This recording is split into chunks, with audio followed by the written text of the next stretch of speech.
वाणी चल रही थी 5 फरवरी सन 1967।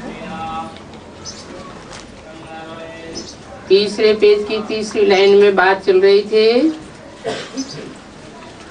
आत्माएं जो अपवित्र बन गई हैं वो पवित्र कैसे बने, पहले तो वो शिक्षा लेनी चाहिए। बुलाते भी इसीलिए है ना, इसलिए हे पतित पावन आओ, आकर के क्या करो, पावन बनाओ। किसको पावन बनाओ? हमारी मन बुद्धि रूपी आत्मा को पावन बनाओ। मन बुद्धि रूपी आत्मा पावन बनाओ। आत्मा तो पवित्र ही होती है। शरीर अपवित्र होता है या आत्मा अपवित्र होती है? हैं? दोनों अपवित्र होते हैं। शरीर बदलने वाला है, तामसी बनता है। तामसी शरीरों के संग के रंग में आने से आत्मा भी तामसी बनती है और शरीर भी तामसी आत्माओं के संग के रंग में आने से तामसी बनते हैं।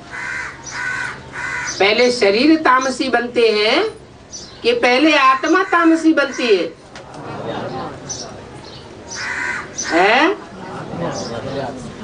आत्मा तामसी बनती है। इब्राहिम की आत्मा आई द्वापर युग से, तो इब्राहिम की आत्मा तामसी थी या सात्विक थी?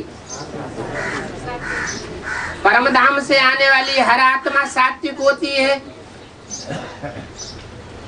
तो आत्मा पहले सतो प्रधान होती है कि शरीर पहले तमो प्रधान होता है?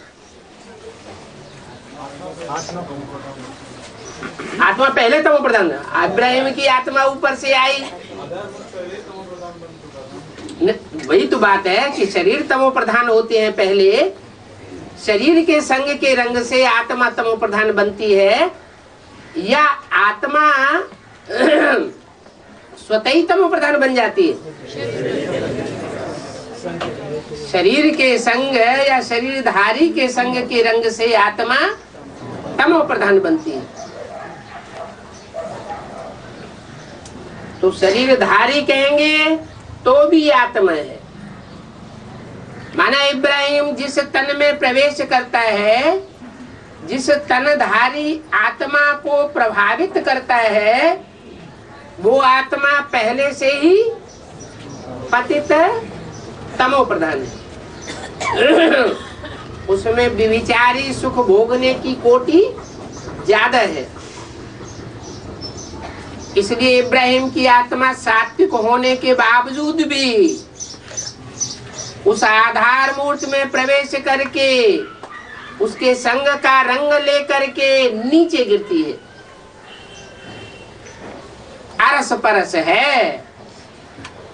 आत्मा शरीरधारी के संग के रंग में आकर के नीचे गिरी। शरीर तो जड़ ही होता है। जड़त्व में शरीर के संग के रंग में आकर के आत्मा भी जड़त्व में ही होती जाती है। दो चीजें हैं, आत्मा और प्रकृति,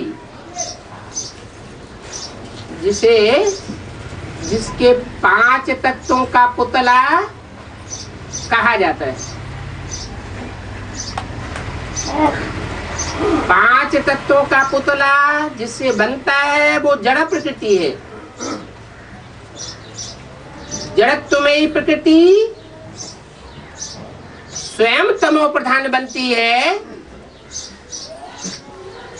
या कोई उसे तमो प्रधान बनाता है? सतयुग आदि में तो प्रकृति सतो प्रधान थी, त्रेता में भी सतो सामान्य थी, पर जड़त्व में ही प्रकृति को तामसी किसने बनाना शुरू किया? ऊपर से इब्राहिम आया, उसने तमो प्रधान बनाना शुरू किया। मना बाहर की दुनिया वालों का कोई दोष नहीं है, उनका उतना दोष नहीं है। दोष किसका है? जो भारत के अंदर पहले से ही जन्म लेने वाली आत्माएं हैं सतयुग त्रेता में, जो आत्माएं परमात्मा बाप से पहले पढ़ाई पढ़ती है,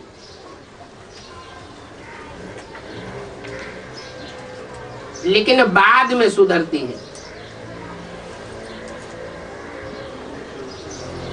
पढ़ाई पहले पढ़ती है, सुधरती बाद में है। उसका कारण क्या है?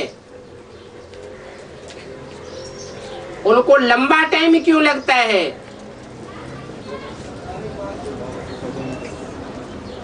ज्यादा जन्म। अच्छा, वो ज्यादा जन्म लेती है, और जो सूर्यवंशी चंद्रवंशी है वो ज्यादा जन्म नहीं लेते। वो आत्माएं हैं जिनके अंदर ये पार्ट भरा हुआ है,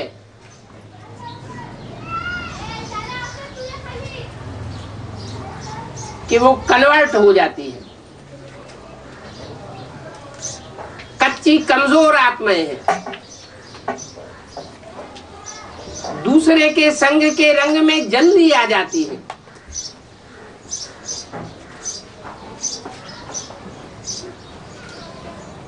आत्मा मनन चिंतन मंथन वाली होगी, बुद्धि में तीक्ष्ण होगी, तो आगे पीछा सोचेगी, अपना भला बुरा सोचेगी, अपने को नीचे नहीं गिरने देगी, अपने संगी साथियों को नीचे नहीं गिरने देगी। और जितनी ही आत्मा जड़त्व में ही होगी, उतना आगा पीछा नहीं सोचेगी। परम धाम में तो सब आत्माएं रहती हैं, सब आत्माएं चैतन्य कही जाती हैं। फिर कोई आत्माएं ऊंची ऊंची स्टेज में रहती की स्वभाव वाली होंगी, और कोई आत्माएं नीचे नीचे की स्टेज में रहने की स्वभाव वाली होंगी। इस सृष्टि का जब विनाश होता है, आत्माएं इस जड़ प्रकृतिमयी पृथ्वी के आकर्षण को छोड़ करके परम धाम वापस जाती है, तो सबकी दूरी जड़त्वमयी प्रकृति से एक जैसी होती है या नीचे ऊपर होती है? सुप्रीम सोल सबको क्रॉस करके रहता है और सबको परिधि में लेकर के रहता है। क्यों?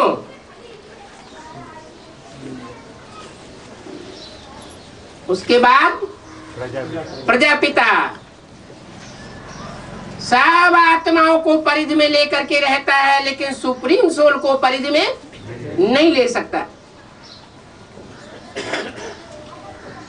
इसी तरह नंबरवार 500 करोड़ मनुष्य आत्माएं हैं।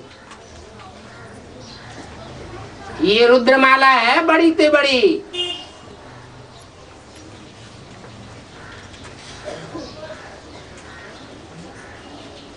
कोई 5 तत्वों की पृथ्वी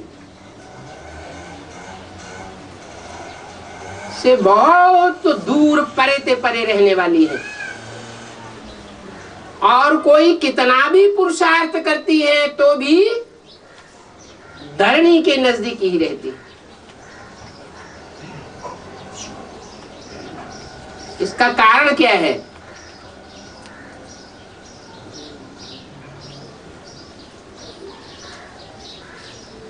पृथ्वी तो गोल है, गोल पृथ्वी के चारों ओर वायुमंडल है, वायुमंडल के चारों ओर स्पेस है, और स्पेस के चारों तरफ परम धाम है। कुछ आत्माएं पृथ्वी के बहुत नजदीक नजदीक रहती हैं, और कुछ आत्माएं बहुत दूर दूर रहती हैं। कम जन्म लेने वाली कौन सी होंगी और ज्यादा जन्म लेने वाली कौन सी होंगी? कम पार्ट किस में भरा होगा और ज्यादा पार्ट किस में भरा होगा? जो नजदीक होंगी, जो पृथ्वी के नजदीक रहने वाली होंगी, पृथ्वी के नजदीक परिधि में आने वाली होंगी, माने जिनकी परिधि छोटी होगी, वो कम पार्ट बजाने वाली होंगी। और जितनी ही परिधि उनकी विस्तार वाली होगी, जास्ती आत्माओं को परिधि में लेने वाली होंगी, वो जास्ती जन्म लेने वाली होंगी।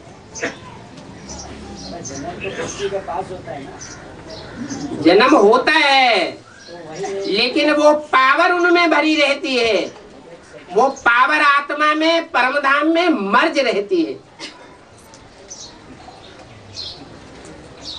बुद्धिमानों की बुद्धि सुप्रीम सोल परे ते परे कहा जाता है। परे ते परे का मतलब क्या हुआ?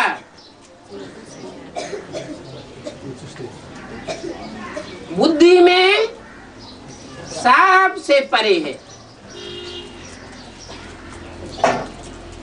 वो जन्मन के चक्र में आता ही नहीं, इसलिए बुद्धिमानों की बुद्धि कहा जाता है।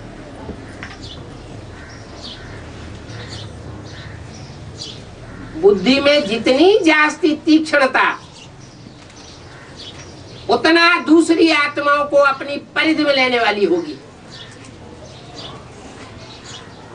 और बुद्धि जितनी ही मंद होगी, उतनी जास्ती आत्माओं की परिधि में रहने वाली होगी। इस सृष्टि रूपी रंगमंच की जो 500-700 करोड़ भी आत्मा होगी, मनुष्य आत्मा, वो मनुष्य होगी या कीड़े मकोड़े मसल होगी? मनुष्य तो होगी, लेकिन मन बुद्धि की पावर कीड़े मकोड़ों मिसल होगी।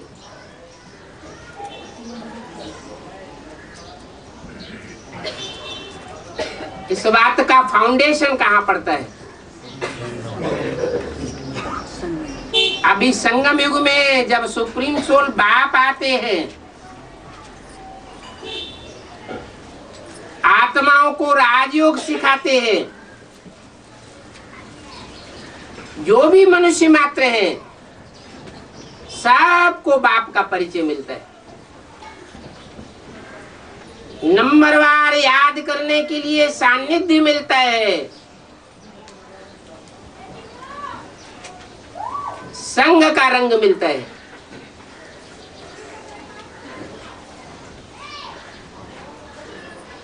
सब मनुष्य 10 इंद्रियों वाले, 9 इंद्रियों वाले हैं।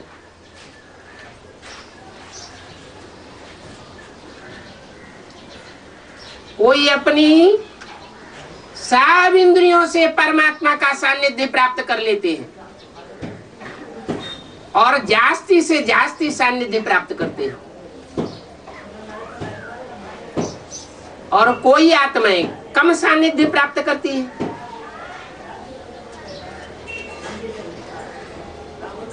उन आत्माओं में सबसे पावरफुल आत्मा कौन बनती है?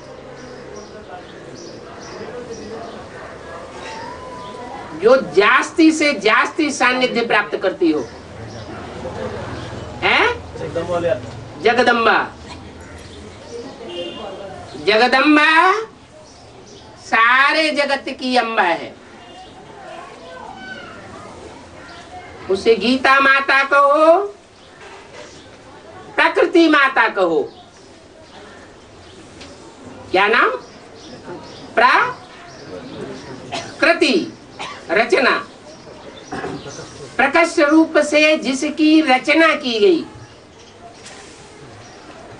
माना एड़ी चोटी की सारी पावर लगा करके परमपिता परमात्मा ने उसकी रचना की है। और उसने जितना सर्वेंद्रियों से सानिध्य प्राप्त किया है, उतना सानिध्य और कोई भी मनुष्य आत्मा को प्राप्त नहीं होता।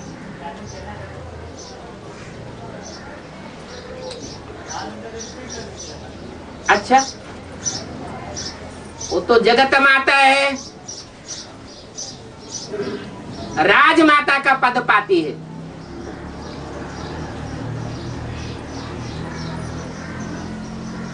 बड़ी मम्मी कही जाती है, बड़ी माता,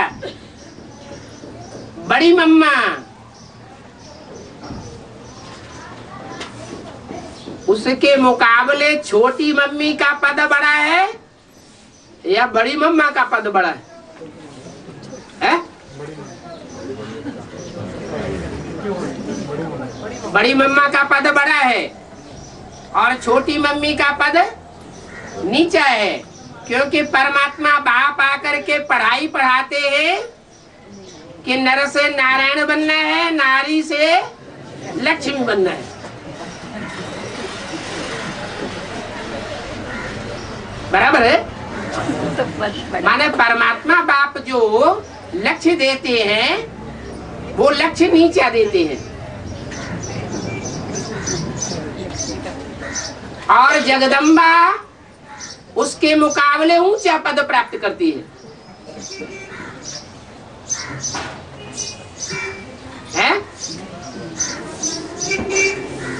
अरे बाप जो पढ़ाई पढ़ाएंगे, ऊंची पढ़ाई पढ़ाएंगे, ऊंचा लक्ष्य देंगे या नीचा लक्ष्य देंगे? बाप तो जरूर ऊंचा लक्ष्य देंगे। ऊंचा लक्ष्य है कि नर से नारायण बनना है, नर से नारायण बनने की पढ़ाई पढ़नी है, और नारी से लक्ष्मी बनने की पढ़ाई पढ़नी है। कोई नारी कहे ये क्या बात, हम क्यों लक्ष्मी बने? नारायण के कंट्रोल में रहना पड़ेगा, जन्म जन्मांतर के संस्कार पड़ जाएंगे राजा के कंट्रोल में रहने के। हम नहीं किसी के कंट्रोल में रहते। तो ये श्रेष्ठ विचार धारणा है या नीची धारणा है? क्यों ये धारणा नीची क्यों है? श्रीमत के बरखिलाफ क्यों है? नारी से लक्ष्मी बनने को बताया है बाबा ने। हाँ, नारी जो है वो कलयुग के अंत में कोमल शरीर वाली होती है, कोमल स्वभाव वाली होती है, कोमल इंद्रियों वाली होती है। कलयुग के अंत में नारी अबला बन जाती है। क्यों? क्योंकि सब पुरुषों को बोला है, सब पुरुष दुर्योधन दुशासन नंबरवार, उनमें प्रजापिता और ब्रह्मा की सोल भी आ जाती है। रामकृष्ण की आत्माएं भी आ जाती हैं।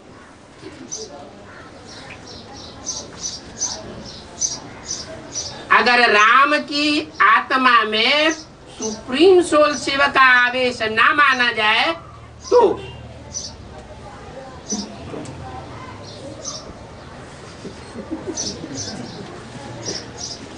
अगर बुद्धि में ये बैठा हुआ है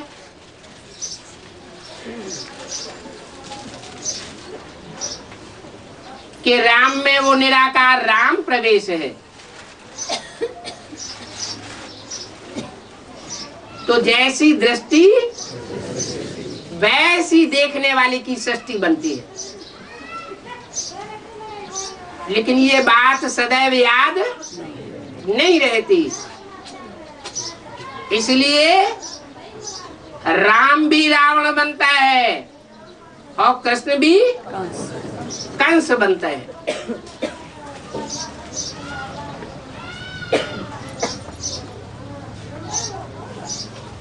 कंस बनना और रावण बनना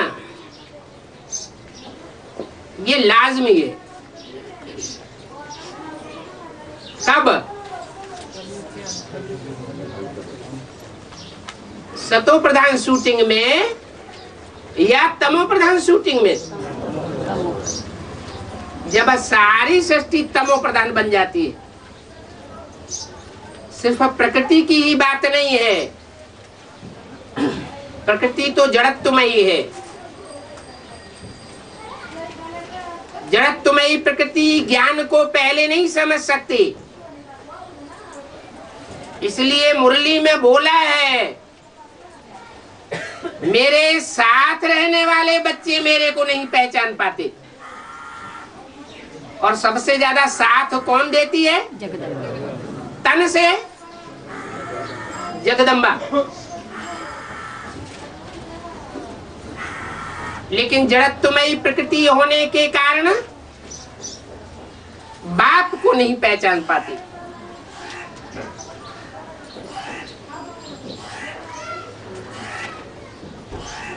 कारण क्या होता है?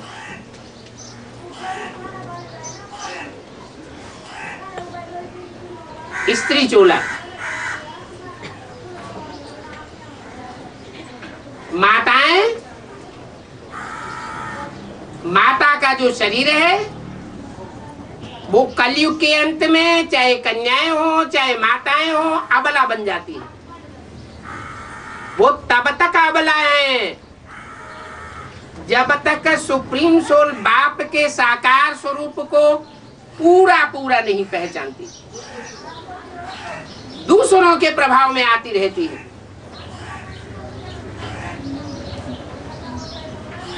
जब पूरा पहचान लेती है तो पति परमेश्वर वाली जो बात भक्ति मार्ग में चलती है वो सिर्फ परमात्मा बाप के ऊपर लागू होती है।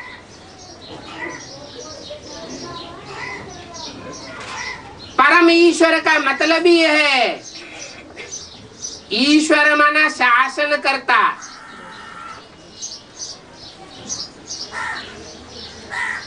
ईश्वर माना शासन और परमेश्वर माने परम शासन करता। जो भी शासन करने वाले हैं उनसे भेंट की गई परम शब्द के द्वारा। जैसे अंग्रेजी में कहते हैं गुड, बेटर, बेस्ट। माना बेस्ट एक होगा या अनेक होंगे? एक होगा। ऐसे ही परम शब्द आता है। परमेश्वर है परम शासन करता।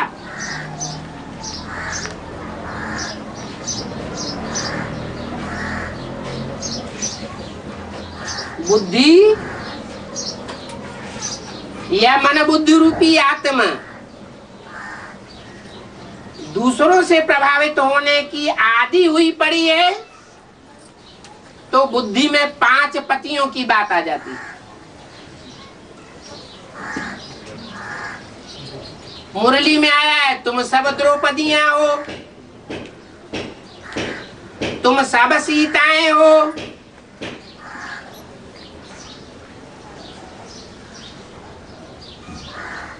तो अबलामयी बुद्धि होने के कारण ये बात नहीं आती कि ये द्रौपदी और सीता बनने का लक्ष्य बाबा ने हमको नहीं दिया है। सीता बनने का लक्ष्य दिया है क्या? द्रौपदी बनने का लक्ष्य दिया है क्या? लक्ष्य क्या दिया है? नारी से लक्ष्मी बनने का लक्ष्य दिया है। वही श्रेष्ठ से श्रेष्ठ पद है। क्यों? कन्याओं माताओं के लिए श्रेष्ठ से श्रेष्ठ पद क्यों है वो? क्योंकि जैसा लक्ष्य वैसा लक्षण धारण करने वाली बनती है। लक्ष्य नारी से लक्ष्मी बनने का है तो लक्ष्मी किसके अधीन है? लक्ष्मी तब ही बनेगी जब नारायण से धन लेगी। भक्ति मार्ग वालों के लिए तो स्थूल धन की बात हो जाती है और ज्ञान मार्ग वालों के लिए ज्ञान धन की बात हो जाती है। माना ज्ञान धन का क्रिएशन लक्ष्मी नहीं करती है,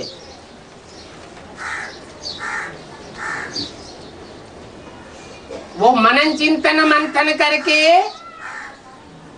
मक्खन नहीं निकालती है, लेकिन नारायण के द्वारा और उसके सहयोगियों के द्वारा जो मक्खन रूपी सार निकलता है, जिसे गीता ज्ञानामृत कहा जाता है, वो गीता ज्ञानामृत धारण करने के निमित्त बनती है। धारणा भी दो प्रकार की होती है।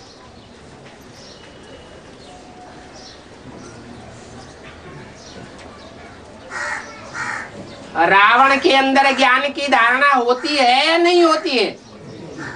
हैं? नहीं होती है। धारणा तो होती है।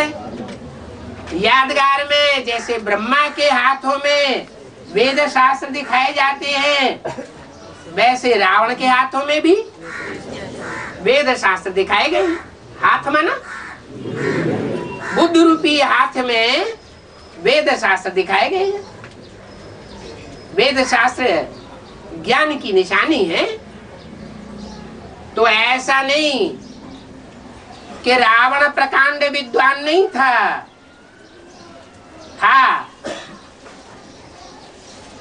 लेकिन ज्ञान को अपने प्रैक्टिकल जीवन में धारण नहीं कर सका। और उसके अपोजिशन में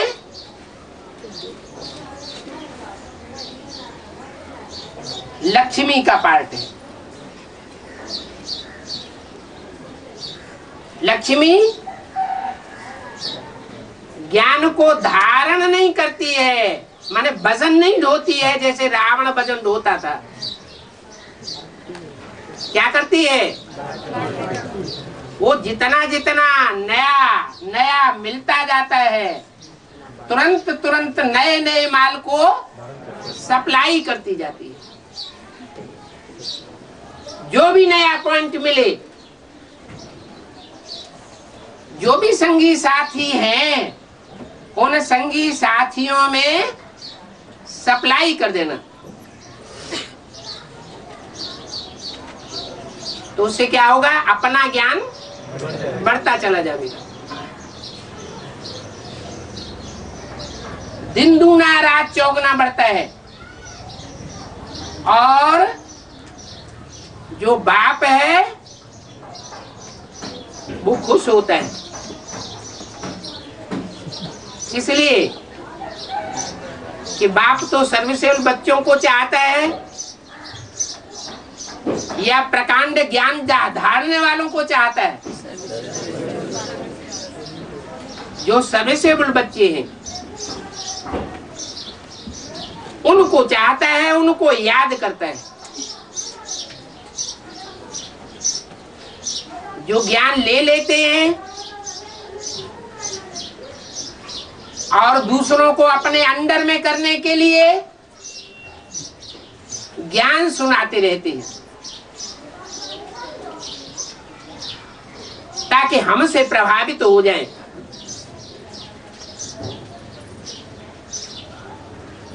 हमारे अंडर में रहे।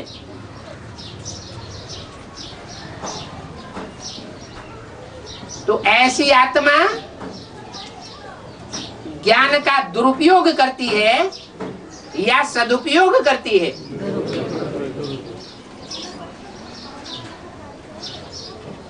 दुरुपयोग इसलिए करती है जो ज्ञान सुनाने वाला है वो ज्ञान सुना करके उस आत्मा को बाप के हवाले करे, बाप को अर्पण करे,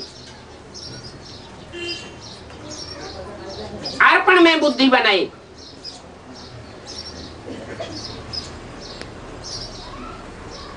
बाप को अर्पण न करके अपनी ओर जो आत्माएं आकर्षित कर लेती है वो धर्म गुरुओं की लिस्ट में चली जाती है। धर्म पिताएं भी ज्ञान लेते हैं, संगम युग में ईश्वरीय ज्ञान लेते हैं, पावरफुल आत्माएं बनती है। फिर वो विधर्मी क्यों बन जाते हैं? क्या कारण है?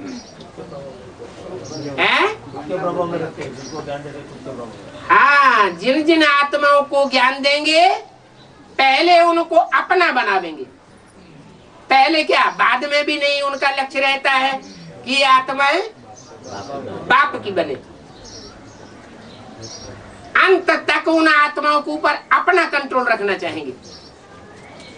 हठी होते हैं, हठ योगी होते हैं,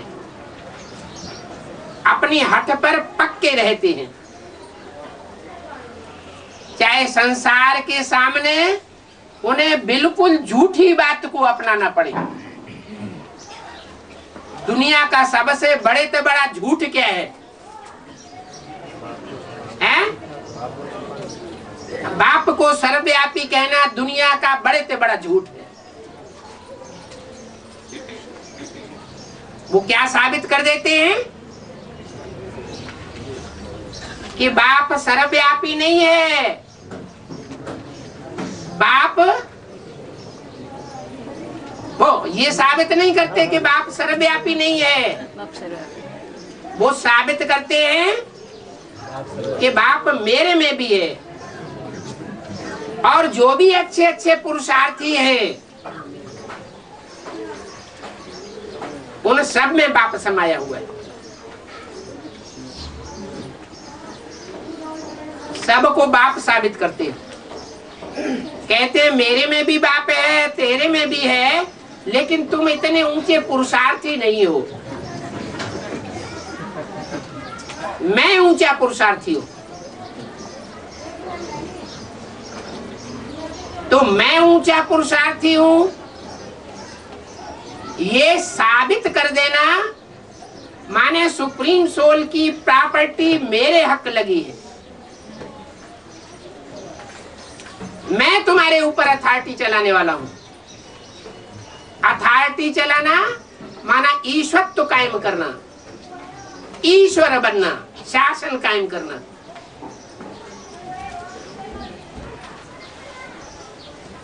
तो ईश्वर अनेक हो जाते हैं। सुप्रीम सोल बाप आकर के बताते हैं अभी तो मैं आया हुआ हूं, अभी शिवो हम बनने की दरकार नहीं है। अभी गीता का भगवान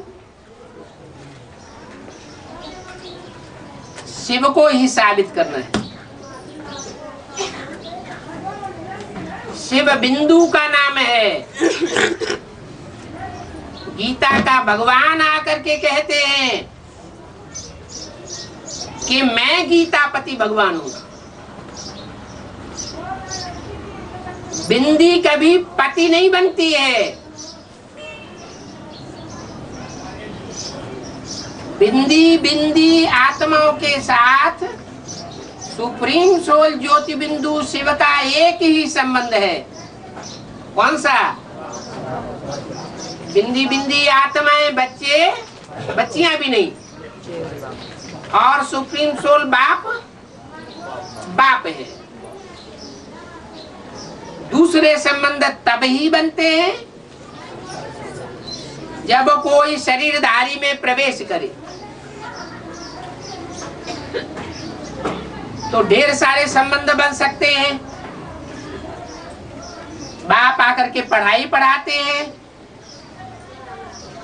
कि मेरे साथ सर्व संबंधों का अनुभव किया जा सकता है।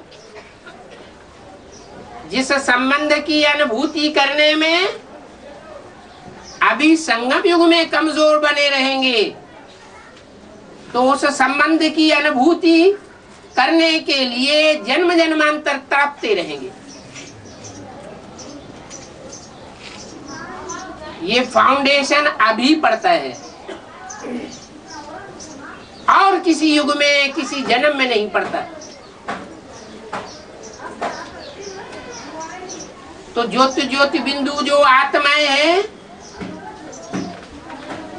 वो सब सजनीय तब बनती हैं जब अपने को देहधारी समझती है, देह का आधार लेने वाली हैं, देह भानी बनती है। तो कही जाती है तुम सब सीताएं हो। सीताएं माने रावण की जेल में आसानी से आ जाने वाली। सीता का अर्थ है ठंडे स्वभाव वाली, शीतल। तुम सब शीतलाएं हो। क्या शीतला ही हमेशा बना रहना अच्छा है? असुरों के सामने, आसुरी प्रवृत्तियों के सामने शीतल बना रहना अच्छा होता है क्या? नहीं। उनके सामने कौन सा रूप धारण करना है? ज्वाला रूप धारण करना है। ये दोनों ही शक्तियां होनी चाहिए। देवियों के अनेक रूप दिखाए गए हैं। उन रूपों में एक रूप शीतला का भी है और एक रूप ज्वाला देवी का भी है। जैसे अग्नि जीभ लपलपाती है ना लाल लाल, ऐसे उसकी जीभ में से ज्वाला निकलती है।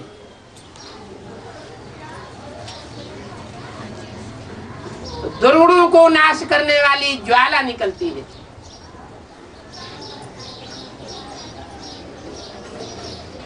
तो कभी शीतला और कभी ज्वाला रूप, ये दोनों ही रूप शक्तियों को धारण करने हैं।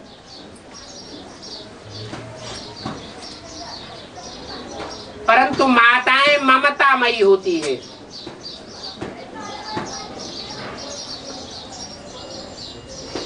तिरसठ जन्मों के अभ्यास पड़े हुए होने के कारण ममता रूपी मोह को त्याग नहीं पाती। तो जो आसुरी बच्चे होते हैं वो माँ के ऊपर कंट्रोल करने वाली बन जाते हैं।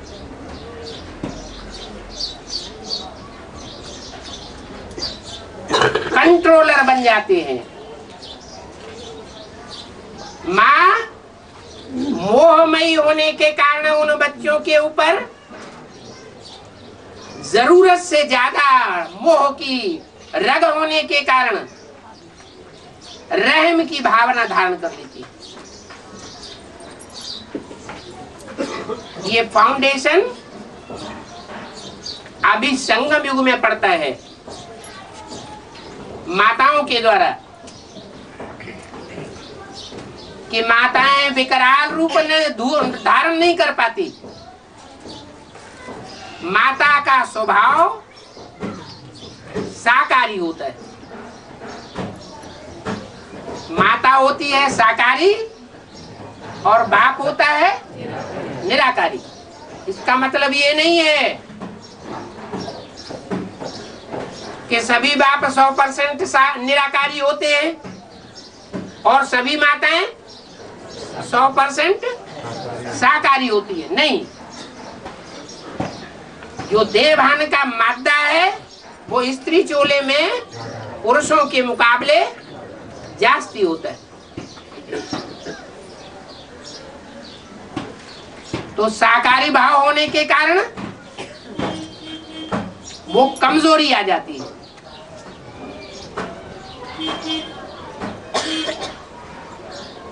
रावण के सर के ऊपर जो गधे का रूप दिखाया जाता है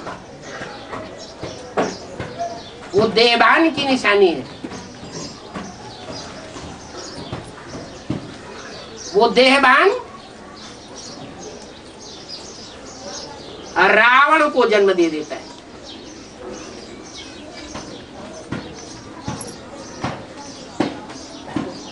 अगर वो रावण का सर जो 10 सिर दिखाए जाते हैं उनके ऊपर का जो सर है गधे का,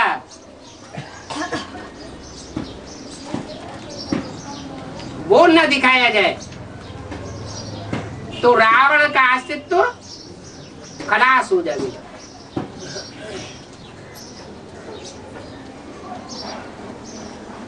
उस गधे की रहबरी में वो 10 सिर पनपते रहते हैं। 10 सिरों में राम का सिर भी कभी नंबर लेता है या नहीं लेता है? लेता है ना? कब? कलयुग अंत की जो शूटिंग होती है उस टाइम में, चारों युगों की शूटिंग में नहीं, सिर्फ है कलयुग अंत की शूटिंग में। मान लो सन 36 हुआ तो सन 36 में राम वाली आत्मा को जब सुप्रीम सोल बाप आता है तो ब्राह्मण बच्चा बनना पड़ता है या नहीं बनना पड़ता है? ब्राह्मण बने बिगर प्रजापिता था क्या? पहले क्या बनना पड़े?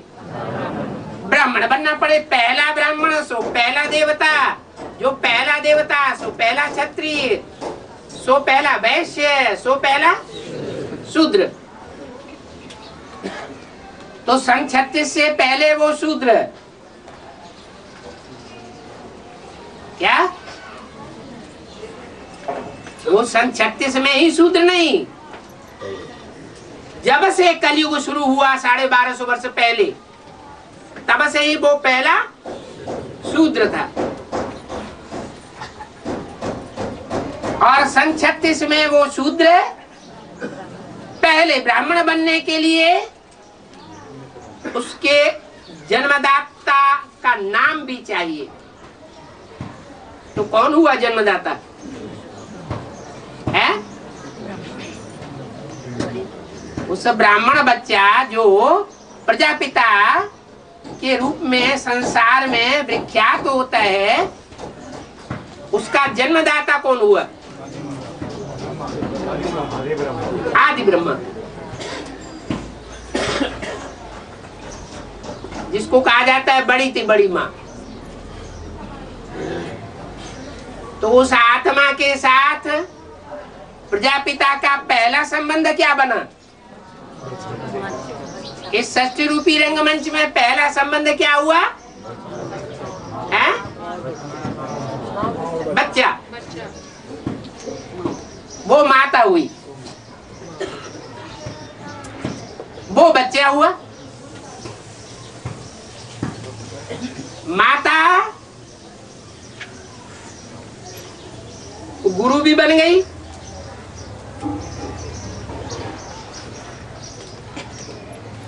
क्योंकि माता के द्वारा जो भी सुनाया गया,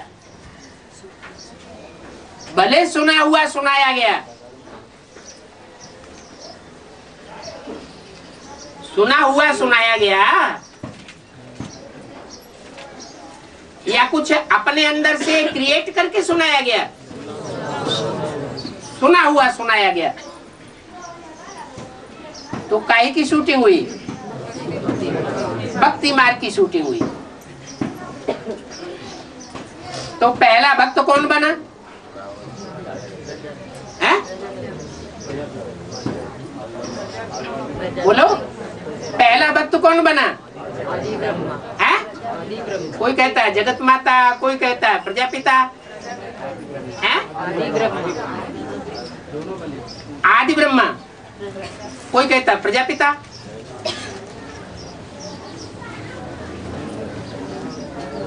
है? अरे पहला भक्त कौन बना? प्रजापिता, आदि ब्रह्मा। आदि ब्रह्मा, ये तो लड़ाई हो गई। सुना हुआ सुनाया है? सुना हुआ सुनाया आदि ब्रह्मा ने। सुना हुआ सुनाया, तो सुनना सुनाना है भक्ति मार्ग, सुनना सुनाना है भक्ति मार्ग। तो प्रजापिता ने सुना तो है, तो भक्त नहीं हुआ है? समझा भी ना। हाँ, ये भी तो हो सकता है कि कोई सुनने के साथ ही साथ समझ जाए, और कोई ऐसे होते हैं कि सुनने के साथ ही साथ समझ में नहीं आता। जैसे ये ईश्वरीय ज्ञान भी है, कोई आत्मा ऐसी भी आती है सामने जिनको सुनाना शुरू करो फट से कैच करती है, करती है या नहीं? तो बाबा कहते हैं ये हमारे कुल का है, ये तुम्हारे कुल का है, तो थोड़ा भी सुनावेंगे झट कैच कर लेगा। तो ज्ञानी आत्मा हुई या भक्त आत्मा हुई?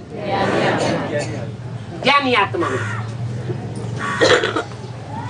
तो सुप्रीम सोल शिव जब परम धाम से आते हैं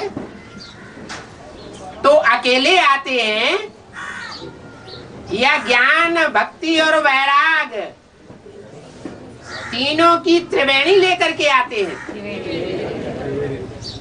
तीनों प्रकार के बच्चों को लेकर के आते हैं। शिव ज्योति बिंदु अकेला नहीं आता, अकेला जन्म नहीं लेता, प्रत्यक्षता रूपी जन्म भी अकेला नहीं होता, एक मूर्ति से भी प्रत्यक्ष नहीं होता, दो मूर्तियों से भी पूरा प्रत्यक्ष नहीं होता। कितनी मूर्तियां चाहिए? तीन मूर्तियां चाहिए। अभी भी तीन मूर्तियां रंगमंच पर मैदान में नहीं आई है, इसलिए अभी भी प्रत्यक्षता नहीं हुई है।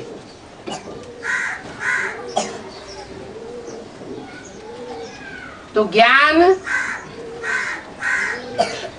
तीसरे नेत्र की मूर्ति और भक्ति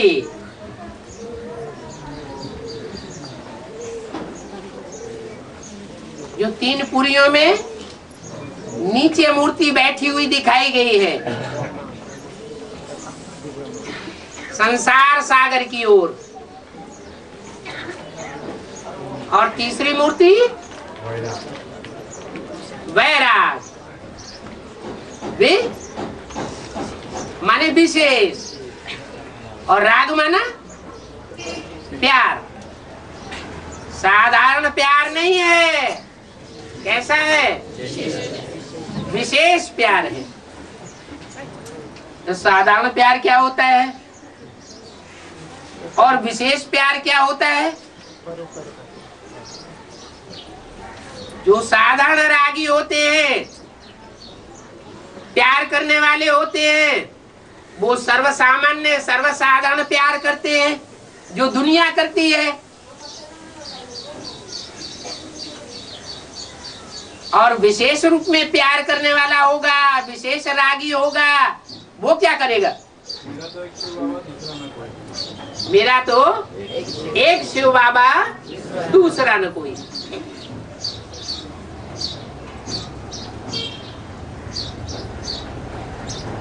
तो एक शिव बाबा, जब शिव बाबा कहा जाता है तो साकार होना चाहिए या निराकार होना चाहिए, दोनों का मेल होना चाहिए। तो वैरागी के लिए भी पक्का वैरागी तब कहा जाएगा जब साकार और निराकार का जो मेल है उसको भी पहचानने वाला हो। यज्ञ के आदि में पहचानने की बात नहीं है। तीनों मूर्तियों में से एक मूर्ति के अलावा और कोई ने भी सुप्रीम सोल बाप के उस स्वरूप को नहीं पहचाना, जिसके लिए बोला है अलफ को मिला अल्लाह और बे को मिली बादशाही। बादशाही या गदाही? क्यों? ईश्वर आकर के जो यज्ञ रचता है उस यज्ञ की कंट्रोलिंग पावर अगर किसी को मिले तो वो गधाई है या राजाई है? क्यों? हाँ, राजाई की अगर बात बुद्धि में आती है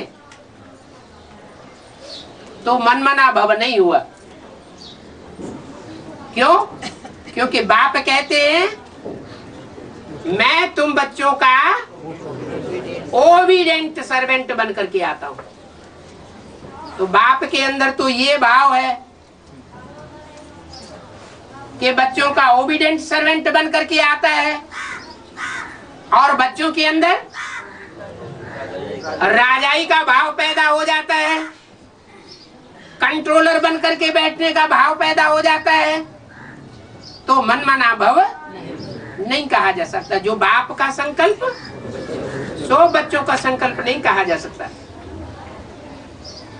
बस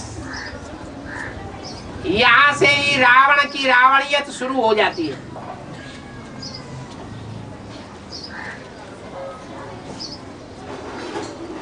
ज्ञान में आने के बाद, रुद्र ज्ञान यज्ञ का भांति बनने के बाद, अगर सेवा भाव अंदर से नहीं रहा और दूसरी आत्माओं को अपने कंट्रोल में रहने का, रखने का भाव रहा, तो जैसे कि रावण बन गए।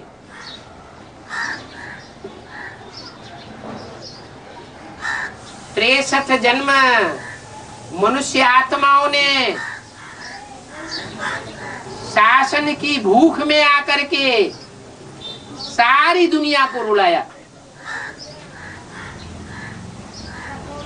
मनुष्य ने जो भी शासन किया वो शासन रावण राज्य लाने का निमित्त बना या राम राज्य लाने का निमित्त बना? रावण राज्य आया।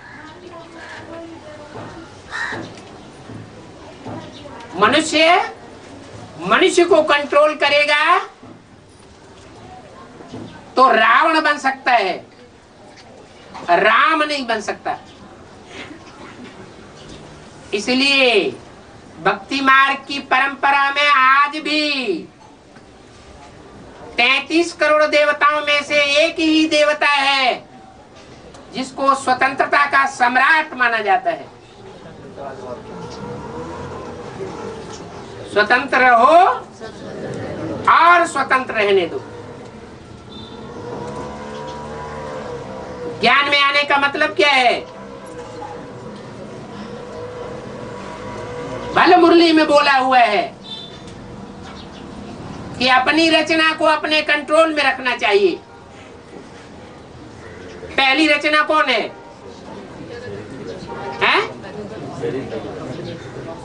पुरुष। कोई भी पुरुष आत्मा, कोई भी मनुष्य आत्मा है जो ज्ञान में चलती है, उसकी पहली रचना कौन हुई? स्त्री। हाँ, अपना शरीर ही अपनी रचना है। कोई संबंधी हमारी रचना नहीं है। रचयिता एक बाप है, हम भी उसकी रचना है। हम किसी के ऊपर कंट्रोल करने वाले नहीं है। रचना को रचना से वर्षा नहीं मिलता। रचना को एक रचयिता बाप से वर्षा मिल सकता है। तो रचयिता के कंट्रोल में सबको होना चाहिए। बाकी आत्माएं सब भाई भाई है। अगर कोई होशियार है, ज्ञान में, सेवा में तीखा है, धारणाओं में तीखा है, याद में भी तीखा है, एकाग्रता की पावर ज्यादा है, तो वो इन पावर्स को धारण करके दूसरों के ऊपर कंट्रोल न चलाए। कोशिश करे कि दो भी संगी साथी आत्माएं हैं वो आप समान बने। आप समान बनाने के बाद फिर बाप समान बनाने का पुरुषार्थ करना है।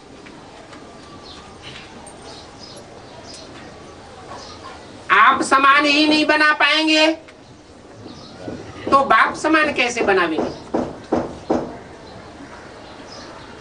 आप समान जिन आत्माओं को बना लिया जाएगा वो आत्माएं बाप समान भी बन जाएंगी।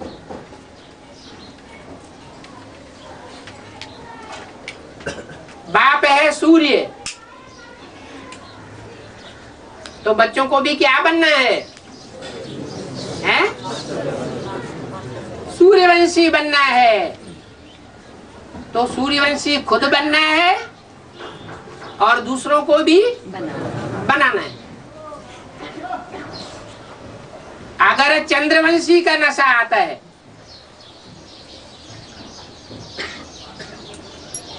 इस्लाम वंशी का नशा आता है, बौद्धि वंशी का नशा आता है, तो इसका मतलब हुआ कि हम बाप समान बनने की चेष्टा करने वाले नहीं है।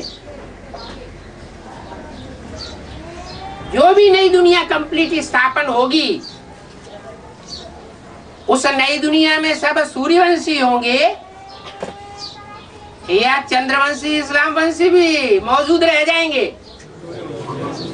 सब सूर्यवंशी होंगे। सबको कन्वर्ट होना पड़ेगा। बल प्रवृत्ति मार्ग होगा। सत्युग में प्रवृत्ति मार्ग होगा या नहीं होगा? प्रवृत्ति मार्ग होगा। सूर्यवंशियों और चंद्रवंशियों की प्रवृत्ति बनेगी, लेकिन वो चंद्रवंशियों को भी क्या बनना पड़े? सूर्यवंशी बनना पड़े। इसलिए आज भी भक्ति मार्ग में जो परंपरा चल रही है कि पुरुष जिस कन्या से शादी करता है वो कन्या नीचे कुल की उठाई जाती है और पति उच्च कुल का होता है। जो नीचे कुल की कन्या आती है वो शादी होने के बाद अपने टाइटल को बदल देती है। जो पति का टाइटल सो पत्नी का टाइटल बनता है। तो यहाँ भी ये बुद्धि में से बात निकल जानी चाहिए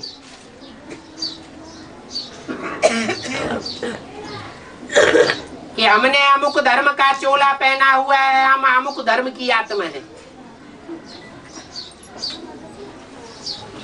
ठीक है, सूर्यवंशी आत्माएं आखिरी जन्म में आकर के नीचे गिरती हैं, दूसरे धर्मों का लबादा ओढ़ लेती हैं, छिलका चढ़ जाता है, लेकिन वो छिलका सतयुग में काबिज नहीं रहेगा। वो देवान का छिलका है, जो आत्मा अभिमान का छिलका नहीं है। कोई भी आत्मा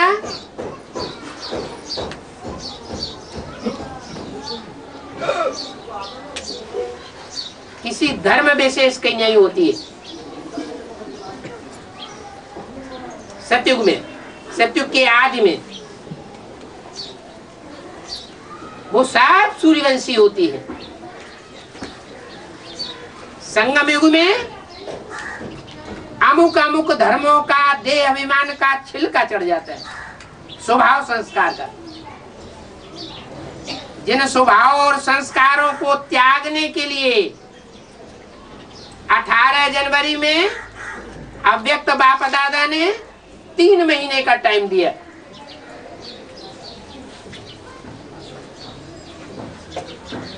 ये 63 जन्म के स्वभाव संस्कार इस आखिरी जन्म में त्यागने हैं। जो पहले त्यागन करेंगे वो परम धाम में ऊंची सी ऊंची स्टेज में स्थित रहने वाली आत्माएं बनेंगे, और जो बाद में त्यागन करेंगे वो परम धाम की नीची स्टेज में आने वाले बनेंगे। बल सतयुग के आदि में 9 लाख आत्माएं होती हैं,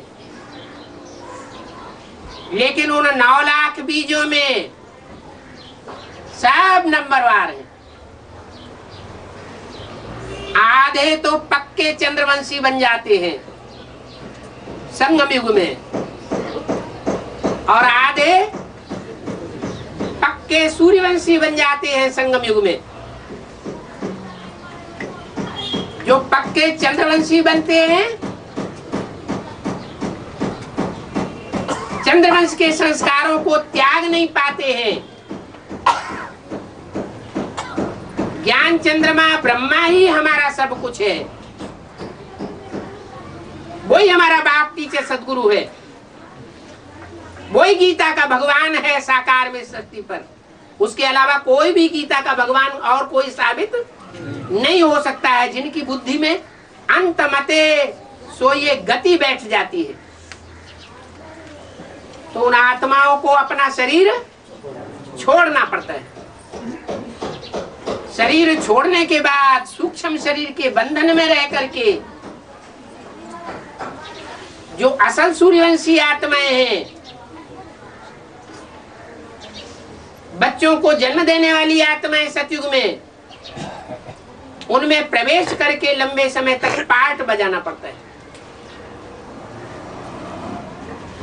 उनका सहयोगी बनना पड़ता है,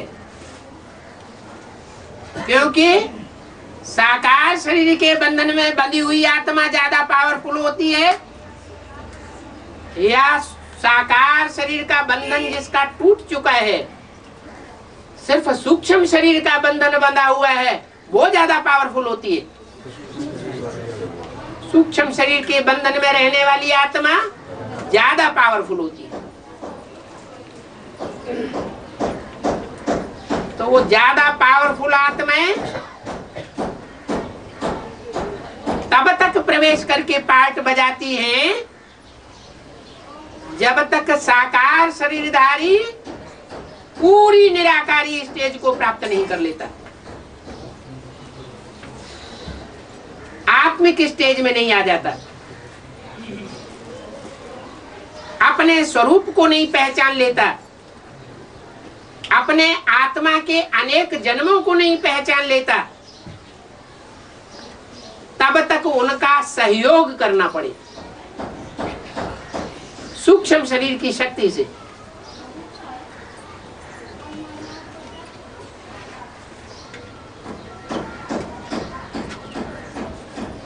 उसका स्वरूप दिखाया गया है। एक आत्मा का मिसाल दिया जाता है, ऐसे ही दूसरी आत्माएं भी मानी जा सकती। क्या मिसाल है, क्या चित्र है? है अर्धनारीश्वर, आधा स्त्री आधा पुरुष, शक्ति और शिव का स्वरूप। सारी शक्ति उस आत्मा की कार्य करती है।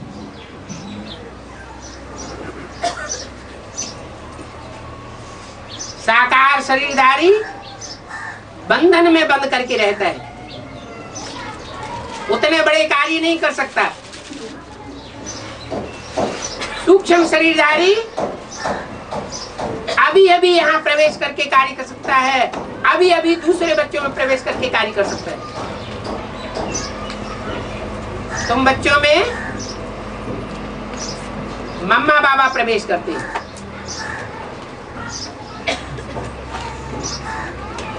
मम्मा बाबा की आत्मा अभी भी प्रवेश करके पार्ट बजा रही है। ये बात दूसरी है कि कोई कोई में और भी आत्माएं प्रवेश करके पार्ट बजाती। जैसे आर्य समाज धर्म में प्रभावित होने वाली आत्मा होगी बीज रूप आत्मा, तो उसमें और धर्मों के भी प्रवेश करेंगे। कोई में कम आत्माओं की प्रवेशता होती है, कोई में जास्ती आत्माओं की प्रवेशता होती है। जिनमें जितनी कम आत्माओं की प्रवेशता होती है वो उतने ही श्रेष्ठ धर्म की आत्मा साबित होगी, बीज रूप आत्मा साबित होगी।